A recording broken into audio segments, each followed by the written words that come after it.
तो हम लोग आगे एक नए वीडियो पर आज हम लोग देखने वाले एसएससी जीडी कांस्टेबल के लिए जीके और जीएस क्लास, जिसमें मैं आप लोगों को हिस्ट्री स्पेशल लाया हूं आज। और मैं बता दूं कि ये दूसरा हिस्ट्री का क्लास है। इसके पहले भी एक क्लास में चला चुका हूं जो कि बहुत इंपॉर्टेंट है और शुरू से मैं हिस्ट्री आप लोगों को पढ़ा रहा हूं जिससे आपके एग्जाम में एक भी क्वेश्चन नहीं छूटे।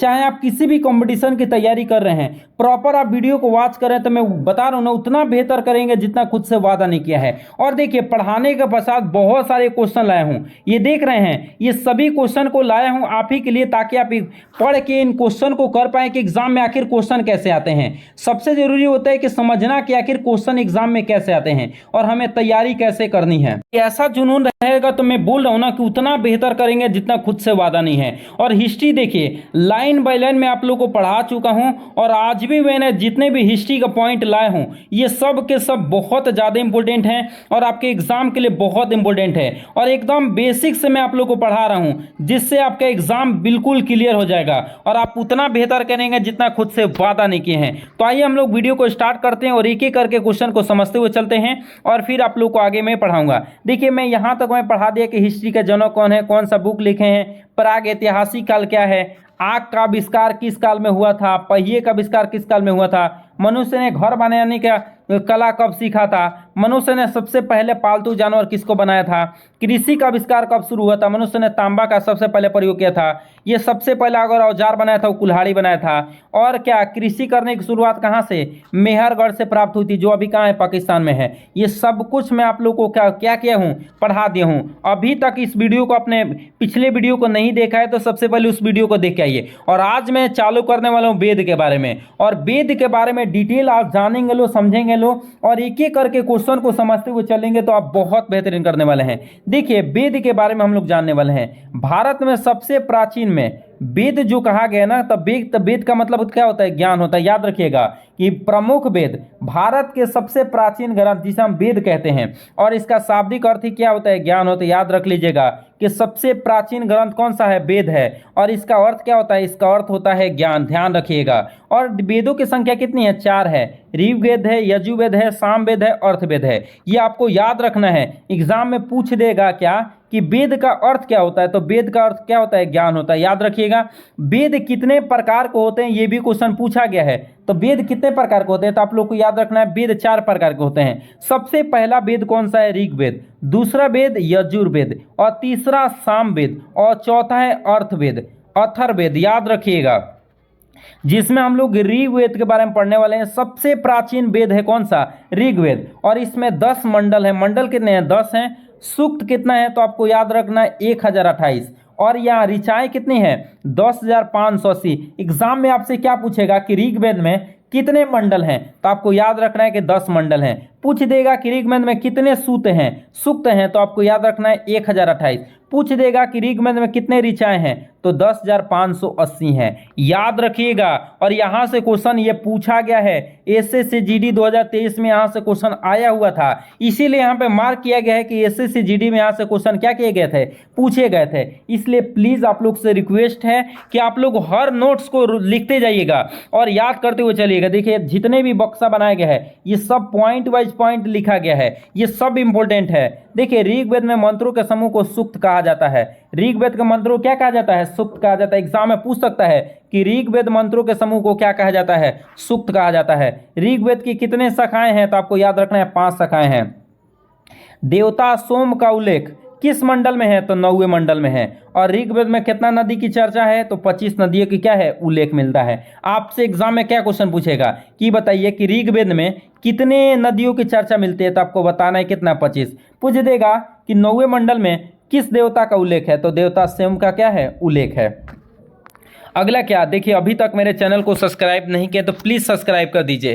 देखिए, आपके एक सब्सक्राइब करने में बहुत कम समय लगते हैं, लेकिन हम लोग को उससे बहुत मदद मिलती है, इसलिए प्लीज़ सब्सक्राइब करके ही आप लोग जाइएगा। अगला देखिए क्या है, अगला है गायत्री मंत्र जिसकी रचना कौन किए हैं, विश्वामित्र जी किए हैं, उसका उल्लेख ऋग्वेद के किस मंडल में है, तो 3रे मंडल में। ये बहुत ज़्यादा इंपॉर्टेंट है। आपसे पूछेगा कि गायत्री मंडल जो है ना, गायत्री मंडल का लेखक है कौन, तो गायत्री मंडल के लेखक है विश्वामित्र। उसका जो है ऋग्वेद के किस मंडल में उल्लेख है, तीसरे मंडल में उसका क्या किया गया है, उल्लेख किया गया है। और ऋग्वेद के बारे में याद करना है कि ऋग्वेद 7वें मंडल में राजा सुदास और 10 राजाओं के बीच क्या हुआ था, युद्ध का वर्णन है।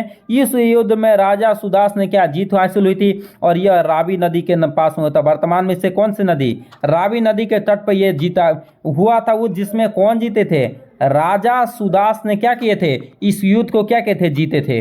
अगला यजुर्वेद के बारे में जान लीजिए। तो यजुर्वेद में इसमें वेद गद और पद दोनों में लिखा गया है। ये क्वेश्चन कई बार पूछा गया है कि यजुर्वेद बताइए कि यजुर्वेद किस में लिखा गया है, तो आपको याद करना है कि गद और पद दोनों में लिखा गया है। सामवेद के बारे में, इस वेद में संगीत की जानकारी मिलती है, इसलिए सामवेद को हम लोग क्या कहते हैं, ध्यान से सुनिएगा, मैं आप लोग बता देता हूं।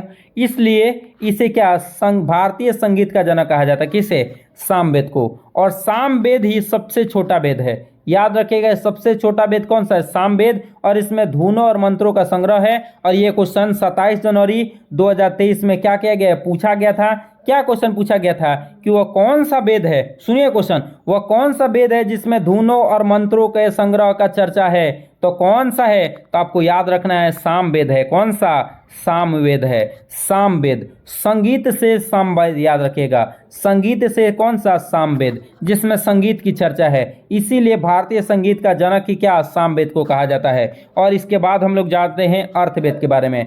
यह वेद सबसे बाद में लिखा गया था, इससे आधुनिक वेद भी कहा जाता है। इस वेद में क्या है, जादू टोना है, तंत्र मंत्र है, चिकित्सा है, विवाह और लौकिक जीवन का क्या है, उल्लेख है। तो एग्जाम में ये भी क्वेश्चन पूछा गया था, वह कौन सा वेद है जिसमें जादू टोना, तंत्र मंत्र, चिकित्सा, विवाह, लौकिक जीवन का उल्लेख है। तो आपको याद रखना है कौन सा वेद है, वो अर्थवेद है। कौन सा, अर्थवेद है। और अर्थवेद को हम लोग क्या, ब्रह्मा वेद भी कहा जाता है। और इस वेद में ही बताया गया कि सभा और समिति जो है प्रजापति की 2 पुत्रियां थी। याद रखिएगा कि किस, पूछ देगा कि किस वेद से हमें जानकारी मिलता है कि सभा और समिति प्रजापति की 2 पुत्रियां थी, तो किस वेद से, तो आप लोगों को याद रखना है अर्थवेद से।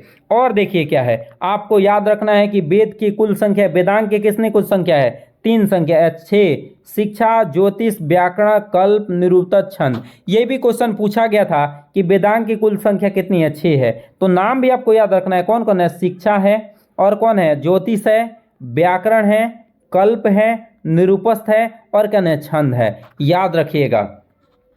पुराणों की संख्या अगर पूछता है तो पुराण की संख्या आपको याद रखना है कितने हैं, 18 है। और पुराणों के रचयिता कौन है, लोमहर्ष हैं। कौन है, लोमहर्ष। और उनके पुत्र कौन है, उग्रश्वा है। कौन है, उग्रश्वा।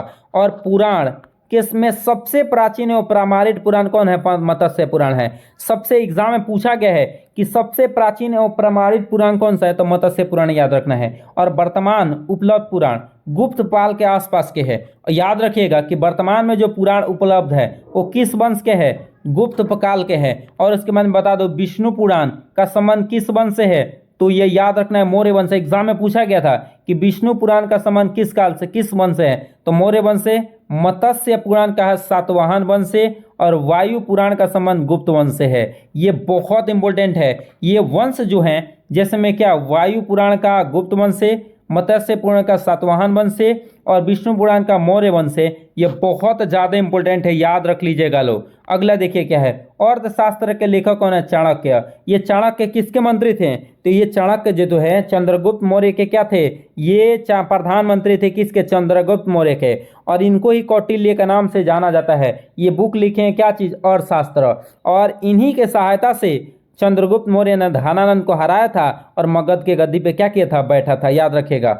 विष्णुगुप्त और कौटिल्य के नाम से भी इन्हें जाना जाता है। चंद्रगुप्त, चाणक्य को क्या विष्णुगुप्त के भी नाम से जाना जाता है, और कौटिल्य के नाम से भी क्या किया जाता है, जाना जाता है। ये किनके प्रधानमंत्री थे, तो मैंने आप लोग को बताया था कि ये किनके प्रधानमंत्री थे। तो मैं बता दूं कि ये प्रधानमंत्री किसके थे, तो ये प्रधानमंत्री थे चंद्रगुप्त मौर्य के। अगला देखिए क्या है, और शास्त्र पुस्तक मूर्त। और शास्त्र में किसके बारे में जिक्र किया गया है, राजनीतिक क्षेत्र से क्या है, संबंधित है। इसमें मौर्यकालीन इतिहास को उल्लेख है, क्योंकि मौर्य काल में किसके, चंद्रगुप्त मौर्य के प्रधानमंत्री थे।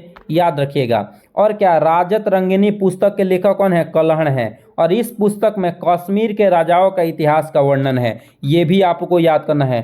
अष्टध्यायी पुस्तक के लेखक कौन है, पारणी है। और यह संस्कृत व्याकरण की क्या है, पुस्तक है। अगला देखिए क्या है, अगला ये यहाँ तक मैंने पढ़ा दिया। अगला देखिए क्या है, सबसे प्राचीन स्मृति कौन है? मनु स्मृति है। इसके लेखक कौन है? मनु है।